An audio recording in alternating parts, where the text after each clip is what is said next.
Fala pessoal, tudo bem? Começando aqui mais uma aula tão importante do curso dos senhores, que é hoje relacionada a direitos humanos, tá? Nós estamos aí com uma série de discussões para tratar aqui nesse momento de aula. O material foi disponibilizado aí nos grupos e eu peço que vocês acompanhem através do material as discussões importantes que vamos tratar daqui para frente, uma vez que é importantíssimo o acompanhamento tanto do material como das discussões que serão travadas aqui nesse primeiro momento de aula. Quando a gente começa a estudar o conjunto de direitos humanos, a primeira discussão que vem à nossa mente é a ideia de por que a gente estuda direitos humanos para um concurso de carreira policial. Bom, talvez o grupo de concursos, o tipo de carreira que mais precisa conhecer a ideia de direitos humanos são os concursos efetivamente da carreira da esfera policial. Isso porque quando a gente estuda efetivamente o conjunto de direitos humanos, se faz importante que a gente visualize uma ideia de historicidade, né? O porquê, a razão da gente estudar esse conjunto de direitos. Por que é que o concurso de carreira policial tem como forte tendência a cobrança da disciplina de direitos humanos, tanto em concurso a nível de agente, escrivão, investigador, papiloscopista, delegado de polícia, nesses próximos concursos a nível de polícia civil no Brasil. Até concursos da própria Polícia Militar tem cobrado bastante direitos humanos. E quando não cobra como disciplina para o concurso público, acaba abordando direitos humanos na academia de polícia, porque é indissociável, tá? A gente pensar na atividade policial sem associar hoje a atividade policial à proteção, zelo e resguardo pelos direitos humanos.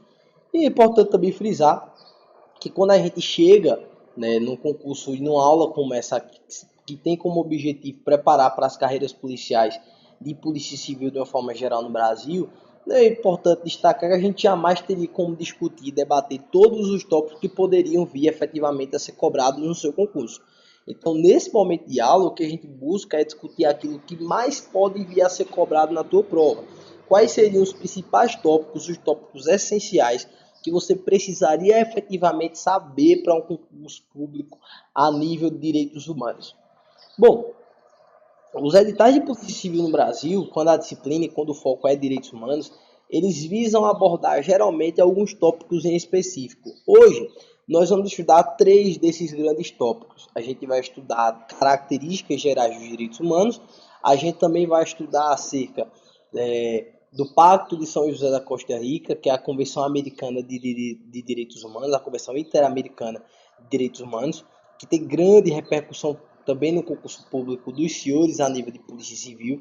E aí a gente vai estudar também uma série de outras previsões que podem vir a ser cobradas no concurso dos senhores, sobretudo no tocante a também a forma como se dá a internalização desses direitos humanos dentro do direito constitucional brasileiro, como também tantas outras pautas tão relevantes quanto.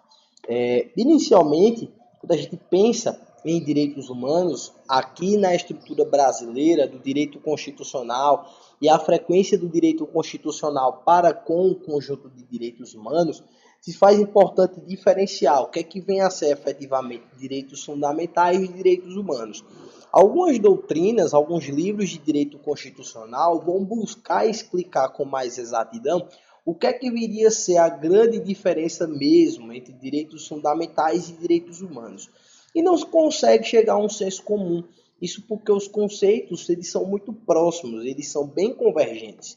E aí se a gente for parar para analisar, por exemplo, a ideia majoritária que é trazida pelos principais professores de direito constitucional e administrativo, como também alguns outros professores humanistas, até do ponto de vista internacional, que escrevem, que refletem os seus conceitos para os professores nacionais, né, do nosso país, a gente visualizaria que o conjunto de direitos humanos, ou seja, que os direitos humanos, de uma forma geral, eles possuiriam um gênero mais abstrato, um gênero mais aberto. São direitos que dizem respeito à ideia internacional, né? São direitos que visam a regulamentação no plano nacional, internacional, na verdade. Tá? São direitos que surgem para um paradigma internacional e acabam por refletir na formação do direito nacional pátrio. Ou seja, os direitos humanos eles são do âmbito internacional, mas eles instigam, eles refletem no direito nacional de uma forma bem direta e acentuada.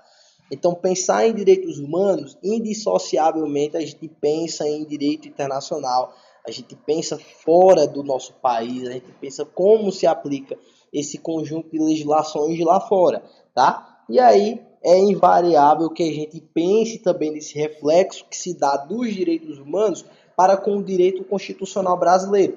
Então lá fora nós temos a figura dos direitos humanos, mas quando os direitos humanos eles são internacionalizados no Brasil, que geralmente chegam no nosso país através de tratados internacionais que versam efetivamente sobre direitos humanos, desde que aprovados em um procedimento específico, que já já a gente debate, esses direitos humanos eles vão se revestir de caráter de direito fundamental, né? Enquanto os direitos humanos eles possuem um reflexo muito maior no âmbito internacional, os direitos fundamentais eles possuem um reflexo bem maior no âmbito interno, dentro do direito nacional, geralmente positivados, ou seja, escritos dentro de uma Constituição Federal, que é quem vai prever todos os parâmetros a serem respeitados por esses direitos fundamentais, tá certo?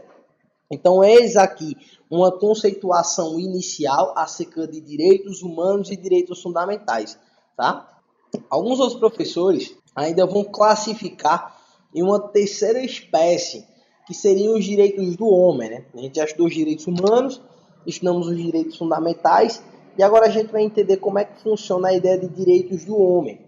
Os direitos do homem, para alguns professores, ou melhor, para alguns doutrinadores, eles diriam respeito, direitos do homem diriam respeito aos direitos naturais, tá? Aos direitos naturalistas, que são direitos que devem ser ofertados ao homem para que ele consiga sobreviver. Sem que esses direitos fossem respeitados e ofertados aos homens, eles não conseguiriam ter o mínimo de condição de vida, efetivamente.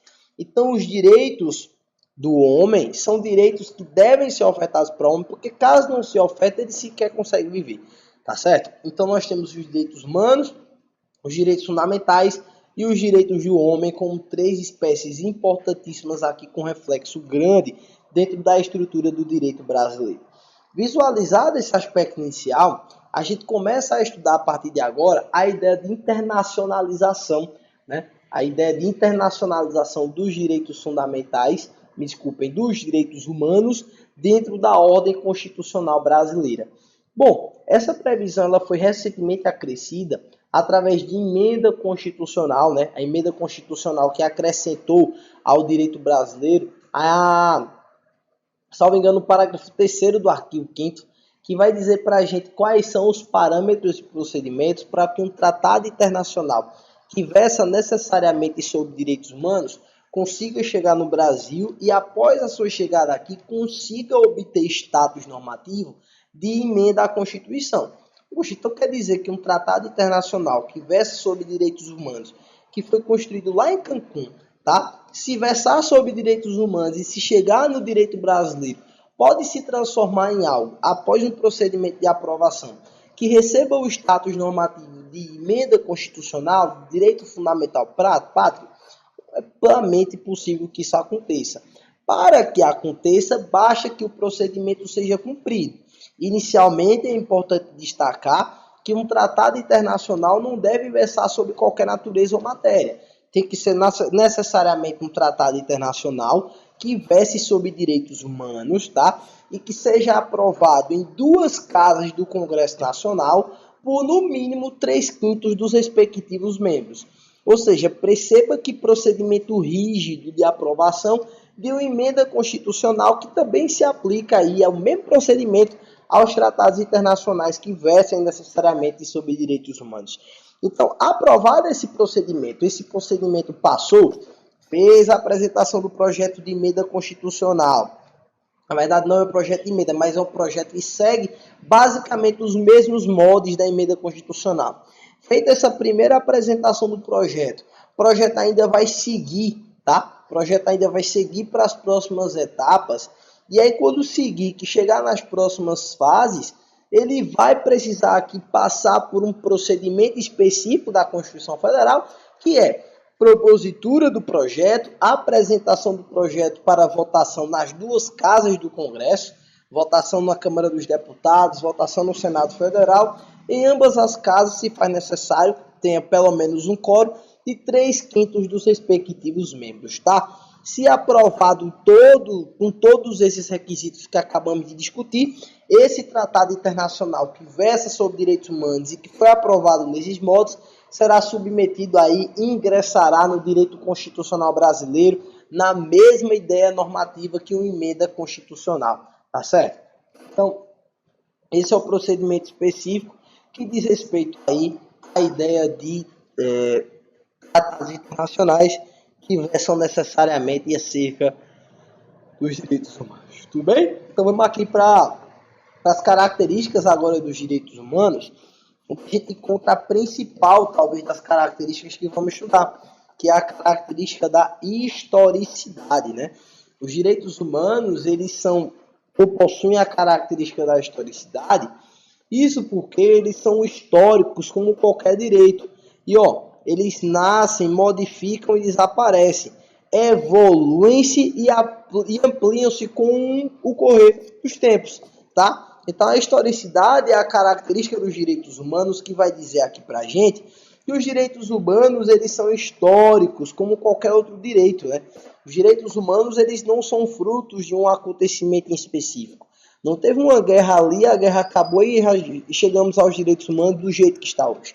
Os direitos humanos, eles são fruto de um acontecimento histórico. Então, muita coisa precisou acontecer, muita gente precisou efetivamente morrer, para que depois de passar por todo esse procedimento, aí venha a fase de ter o reconhecimento dos direitos humanos, tá?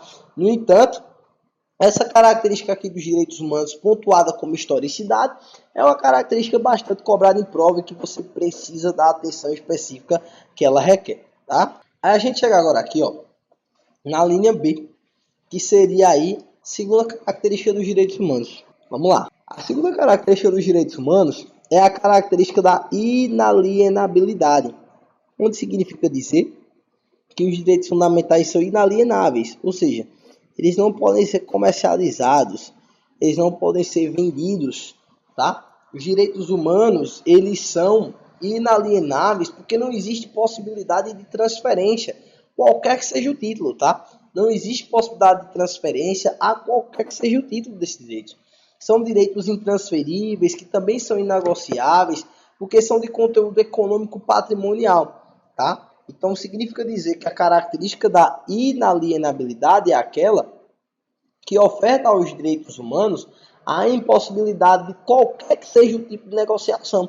Não há como negociar a figura dos direitos humanos porque eles são inegociáveis. Então, tome nota que esse conjunto de direitos humanos ele possui como uma de suas principais características também a característica da inalienabilidade, tá certo? A segunda principal característica que a gente vai visualizar é a característica da imprescritibilidade, tá? Vamos para cá. Característica da imprescritibilidade, a linha C, vai dizer o seguinte: tais direitos não se perdem com o passar do tempo, tá? Isso porque, por serem direitos imprescritíveis, significa dizer que os direitos humanos eles não se perdem pelo decurso do tempo. Pode passar o tempo que for, que o indivíduo continua gozando daqueles bens, daquele direito em específico, tá? Tais direitos não se perdem com o passar do tempo. Olha o que diz o texto.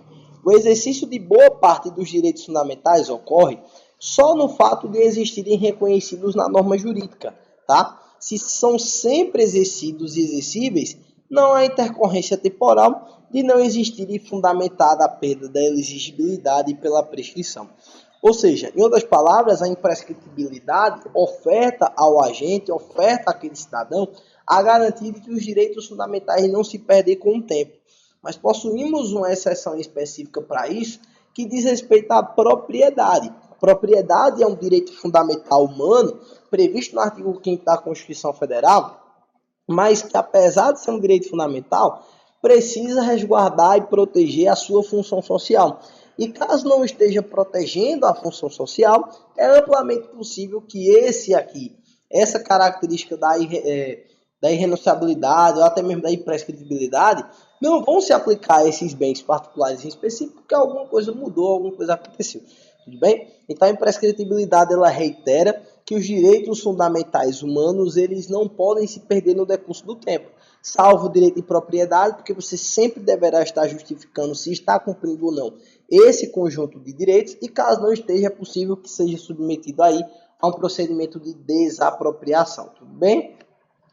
Na linha de número D, letra D, aliás, nós temos aqui mais uma previsão importantíssima para o concurso dos senhores, que é a característica quanto à irrenunciabilidade. Ó. Os direitos fundamentais eles também são irrenunciáveis a partir do momento que não dá para renunciar a direitos fundamentais. Eles são irrenunciáveis porque se não se renunciam os direitos fundamentais. Importante também destacar que alguns deles podem até não ser exercidos, tá? Então vejam que alguns desses direitos fundamentais, no tocante a essa característica da irrenunciabilidade, admite que alguns desses direitos podem até não ser exercidos. Pode-se deixar de exercê-los, mas o que não se admite é a renúncia aos direitos fundamentais. Você pode até nesse momento não estar utilizando algum dos direitos fundamentais que você possui. Você pode possuir aí um grupo de direitos fundamentais que nesse momento você não esteja utilizando. É amplamente possível que você tenha alguns direitos que você sabe que tem acesso, mas que nesse momento você não está utilizando. No entanto, você pode até não estar utilizando agora os direitos fundamentais, mas é sabido que, apesar de não estar utilizando agora os seus direitos fundamentais, eles continuam irrenunciáveis. Você não pode renunciar a direitos fundamentais. E aí a jurisprudência vai trazer alguns exemplos práticos aqui para a gente, no sentido de demonstrar algumas situações particulares que podem vir a ser cobradas no seu concurso. Por exemplo, nós temos a característica do direito à vida. O direito à vida ele é irrenunciável. Por essa razão, não se admite no Brasil o Instituto da Eutanásia. O Brasil não admite eutanásia porque no Brasil os direitos humanos relacionados a todo o conjunto, a todo o catálogo expresso de uma forma geral, são direitos fundamentais irrenunciáveis e não admitem a figura da renúncia aí nos seus textos, tudo bem? Vou voltar aqui para o slide, porque a próxima característica, ela diz respeito à universalidade, tudo bem? Vamos lá. Limitabilidade ou Não, ainda na universalidade, né? Vamos lá. Devem alcançar todos os seres humanos. Nesse sentido, os direitos humanos referem-se a todos os membros da espécie humana, sem distinção de qualquer natureza, seja de sexo, raça, cor, origem, étnica, nacional ou social, nacionalidade, idade, religião, orientação sexual ou qualquer outra condição.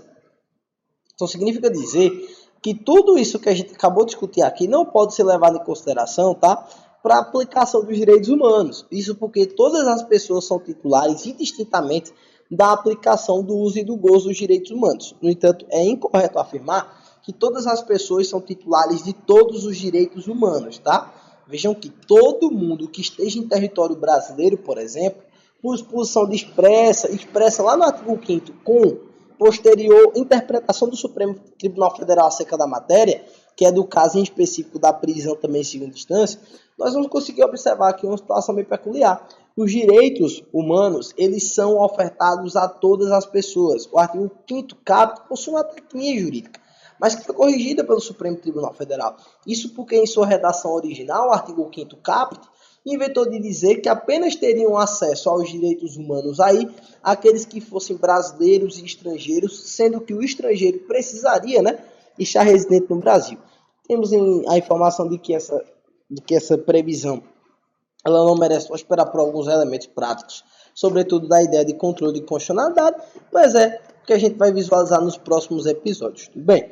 Então a universalidade é isso, característica de que todas as pessoas são titulares de direitos fundamentais, mas nem todas as pessoas são titulares de todos os direitos fundamentais. Seria essa a previsão em específico de diferença na característica da universalidade, tudo bem?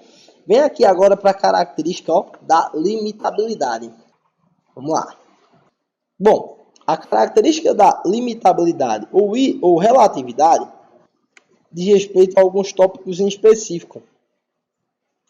Talvez seja o tópico mais cobrado em prova nesse nosso contexto aqui. Então, vamos lá. A característica da limitabilidade ou da relatividade diz respeito, tá? A possibilidade de existirem intervenções através do Estado e de outras pessoas nos direitos fundamentais. Isso porque os direitos, eles tanto fundamentais como os direitos humanos, eles não são absolutos. Os direitos, tanto fundamentais como direitos humanos, eles não são absolutos, tá certo? Então, esses direitos não são absolutos, havendo a possibilidade de haver restrições dos momentos constitucionais de crise. Então, nesses momentos de constitucionais de crise, como por exemplo estado de sítio, estado de defesa e intervenções federais em sentido específico, são momentos em que se admite, né, a intervenção do Estado aí no sentido, inclusive, de limitar direitos fundamentais. Essa limitação é autorizada porque no Brasil nós não temos direitos fundamentais que se revistam de caráter absoluto. Direitos fundamentais são limitados ou relativizáveis e eles aí admitem a relativização nos casos concretos. Tudo bem? Aqui agora, quando a gente visualiza acerca da concorrência, e antes de ir para a concorrência, eu queria fazer ainda uma pontuação no tocante à linha F, pontuação importantíssima aqui para o concurso de vocês, tá? Que vai dizer respeito a uma situação específica. Se a gente for analisar aqui a característica da relatividade ou da limitabilidade, é a característica que é mais cobrada e cobrável, tá? Por essa razão, é a que você mais precisa dominar. Vejam que, além disso, a característica da limitabilidade ou relatividade deixa claro que os direitos fundamentais não são absolutos, assim como os direitos humanos também não, e no caso concreto deverá ser conjugada a máxima observância dos direitos fundamentais envolvidos com a mínima restrição. Ou seja, admite-se a relatividade dos direitos humanos, pois no caso concreto eles podem vir a colidir. Então, qual é a ideia aqui de limitabilidade ou relatividade? Augusto, vai limitar tudo, vai relativizar tudo e a gente fica sem direitos fundamentais? Não é isso não, tá, gente? A ideia é máxima observância aos direitos fundamentais envolvidos e mínima restrição aos direitos fundamentais envolvidos. Então, a ideia é observar de forma máxima os direitos fundamentais, restringindo esses mesmos direitos de forma mínima, da menor forma possível, tudo bem? Então, nós temos aí, em termos práticos, a característica da limitabilidade ou da relatividade como talvez a principal característica de prova para o concurso dos senhores, no sentido de que deixa muito claro que os direitos fundamentais ou humanos não são absolutos, ainda que bastante importantes, ainda que mereçam prosperar, ainda que mereçam e que precisam de um status normativo diferenciado, mas não são direitos fundamentais absolutos. No caso concreto, a gente consegue imaginar aqui uma situação de legítima defesa, né? O indivíduo que tem aí seu direito fundamental a garantia assegurado, mas que num conflito, aí por uma disputa do celular, a vítima consegue tomar a arma do bandido e atira contra ele em situação de legítima defesa própria, ceifando a vida desse elemento. Então, o que acontece em termos práticos aí é um homicídio, tá? A gente está diante de uma situação de um homicídio, mas que nesse homicídio a gente não vai ter a configuração de um crime, uma vez que teremos uma característica aí que é a legítima defesa, que vai excluir a ilicitude do delito. Fato é até típico, ele tem conduta, tem resultado, tem nexo de causalidade e tipicidade.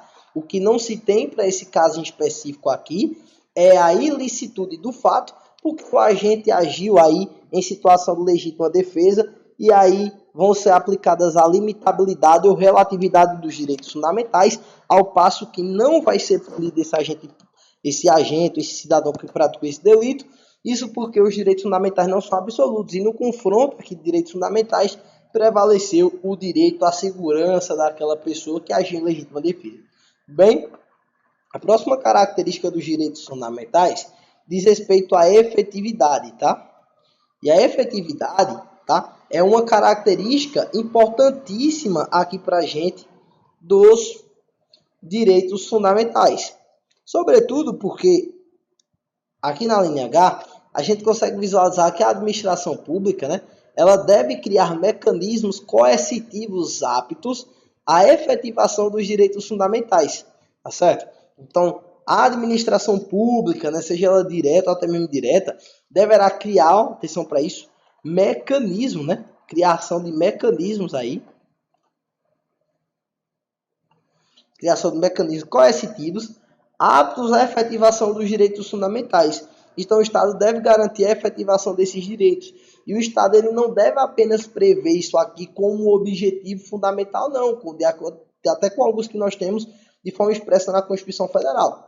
Característica da efetividade cobra do Estado uma postura proativa no sentido de agir para que os direitos fundamentais efetivamente sejam resguardados e protegidos. Então, nesse aspecto, é importante que a gente entenda que a característica aqui da linha H, no tocante à efetividade, precisa de fato ser cumprida, arguida e respeitada, mas que não existe do Estado uma postura passiva, pelo contrário, existe do Estado uma postura proativa e ativa para que essa característica, enfim, venha a ser cumprida, no sentido da administração pública criar, de fato, mecanismos coercitivos que tenham por finalidade específica aí a efetivação dos direitos fundamentais. A gente chega agora aqui na linha I, no tocante à inviolabilidade. Os direitos humanos, eles também têm uma característica importante no tocante à inviolabilidade. Isso porque eles não podem ser violados por leis infraconstitucionais, nem por atos administrativos de agente do poder público, sob pena de responsabilidade civil, penal e administrativa, tá? Então, os direitos humanos, eles são invioláveis, eles não podem ser violados, nem mesmo por meio de leis infraconstitucionais. Lembrando que leis infraconstitucionais são aquelas leis que estão abaixo do poder executivo, abaixo efetivamente daquilo que será exercido aí na ideia de pirâmide constitucional. No topo da pirâmide, na verdade, não do poder executivo, né? No topo da pirâmide nós temos a emenda, a Constituição Federal originária, tá? As emendas constitucionais e os tratados internacionais que versam sobre direitos humanos que foram efetivamente aprovados. Todas as leis que estão abaixo dessa divisão serão tidas por leis infraconstitucionais, que não tem nada a ver com lei inconstitucional. Espero que não confundam com isso, tá? Não tem nada a ver com lei inconstitucional. O que a gente visualiza aqui em termos práticos, tá? No tocante à inviolabilidade, são que leis infraconstitucionais, ou seja, aquelas que estão abaixo do texto constitucional, não podem vir a produzir situação específica no tocante à inviolabilidade. Tudo bem? Nesse aspecto, a gente encontra mais uma característica, que é a característica da interdependência dos direitos fundamentais. Tá?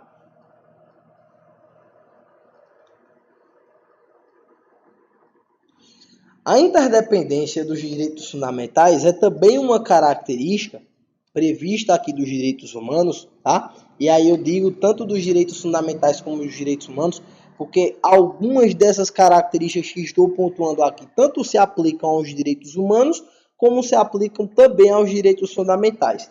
Por exemplo, a relatividade, por exemplo, a concorrência, a efetividade, a própria interdependência, tá? Então vem cá, a interdependência é uma característica também dos direitos humanos, no sentido de que as previsões constitucionais, embora autônomas, possuem inúmeras interseções para atingirem seus objetivos. Então, logo, o direito ambulatório, né, a liberdade de locomoção, está conectada ao habeas corpus. Quer dizer, essa característica da interdependência aqui é uma conexão entre direitos fundamentais. Por exemplo, a liberdade de locomoção, caso sustada, é um direito fundamental que já tem conectado consigo o remédio constitucional do habeas corpus. Então, caso haja uma lesão à liberdade de locomoção, eu já sei que eu posso utilizar o habeas corpus como remédio constitucional cabível a fim de garantir o direito à liberdade de se locomover. Então, nós temos aqui uma interdependência, né, entre direitos fundamentais. Se a gente tem uma violação a um direito líquido e certo, praticada aí por uma autoridade pública ou pessoa jurídica no exercício de atribuições públicas, nós sabemos que aqui nós estaremos diante da possibilidade de manejar um mandado de segurança, seja ele individual ou coletivo. Se você tem aí um direito fundamental, um direito constitucional para ser utilizado e não consegue utilizar por inexistência de norma regulamentando aquele direito, você já sabe que pode utilizar para que se venha a respeito desse direito um mandado de injunção. Então, são direitos fundamentais que estão conectados necessariamente a garantias fundamentais e que fazem com que essa interdependência, esse laço que é criado entre eles, faça e desague em termos práticos e cronológicos lá na convivência prática do Poder Judiciário, no sentido de que os direitos estão interligados. Violou a liberdade de locomoção, eu já sei que vou usar o habeas corpus. violou aqui um direito fundamental que diz respeito à inexistência de norma regulamentadora, eu já sei que vou manejar um mandado de injunção. Violou um direito líquido de certo, via de regra, eu já sei que vou manejar um mandado de segurança. E aí, consequentemente, nesse mesmo sentido, tudo bem? Visto isso, ó, a gente tem mais uma característica dos direitos humanos que diz respeito à complementariedade, tá? Que também é uma característica aqui dos direitos humanos e vai dizer o seguinte, ó, que não deve ser interpretados os direitos humanos de maneira isolada, mas sempre que possível de forma conjunta para alcançar as finalidades do constituinte. Ou seja, quando a gente pensa nos direitos humanos, eles não devem ser interpretados e analisados com base em um direito humano, dois direitos humanos. Os direitos humanos eles dizem respeito a um conjunto, né? Sem um conjunto, não tem como a gente garantir aquele direito humano ali com a melhor efetividade possível. Por exemplo, direito humano à vida. A vida é um direito humano. Mas se eu for analisar a vida em um aspecto isolado, eu estaria ali reduzindo a vida, tá, a apenas o direito de viver. Onde, por exemplo, o Supremo Tribunal Federal já é pacífico no sentido de que a vida ela é muito mais do que o direito de viver. É o direito de ter uma vida digna e feliz. Então, o indivíduo, além de estar sobrevivendo, de estar respirando, ele precisaria ter resguardados os mecanismos para ter uma vida feliz e digna. E aí ele precisaria também ter acesso à educação, saúde, lazer, moradia, alimentação. Não é verdade? Então, todos esses outros direitos precisam ser resguardados à pessoa humana para que ela consiga utilizar o seu direito à vida. Por essa ideia aqui é que a gente visualiza a característica da complementariedade, onde os direitos humanos não devem ser respeitados, não devem ser interpretados, me desculpem, pela ideia de isolado ou de forma isolada, mas sempre que possível de forma conjunta, né, para alcançar as finalidades do constituinte, tá? Chega aqui ainda a característica da individualidade ou coletividade, né? Individualidade ou coletividade, sob o aspecto de que são individuais, porque são praticados pelo indivíduo, como o direito à alimentação e à moradia, e doutra pertencem a toda a coletividade, como o acesso à informação e a democracia participativa. Então, aqui, quando a gente pensa nessa ideia de individualidade ou coletividade, os direitos humanos eles se aplicam tanto de forma individual, tá, como de forma coletiva, né? São individuais porque são praticados pelo indivíduo de uma forma individual, tá? Como direito à alimentação, moradia, como também eles se aplicam a toda a coletividade, como acesso à informação, democracia participativa e etc. Por essa razão, inclusive, que nós temos algumas gerações de direitos fundamentais que também se aplicam essas mesmas gerações, basicamente, aos direitos humanos, no sentido de que temos direitos relacionados à liberdade, à igualdade e à fraternidade, se a gente for analisar sob o prisma da primeira, segunda e terceira geração dos direitos humanos, tudo bem? Então, nesse aspecto, a gente visualizou aí as principais características no tocante aos direitos humanos. Existe um espaço aqui para anotação. E no segundo momento da nossa aula, a gente volta aqui para discutir um pouco mais acerca agora dos direitos relacionados ao Pacto São José da Costa Rica, no sentido de discutir os meios de proteção aos direitos humanos, tudo bem? Então, eu espero você na próxima aula para a gente discutir muito mais acerca de direitos humanos. Inicialmente, a gente fez algumas pontuações breves e clássicas, né, acerca dos direitos humanos. Tem muita coisa mais importante ainda para ser discutido no segundo momento da aula, tudo bem? Espero vocês aqui. Tamo junto. Força e foco nos estudos.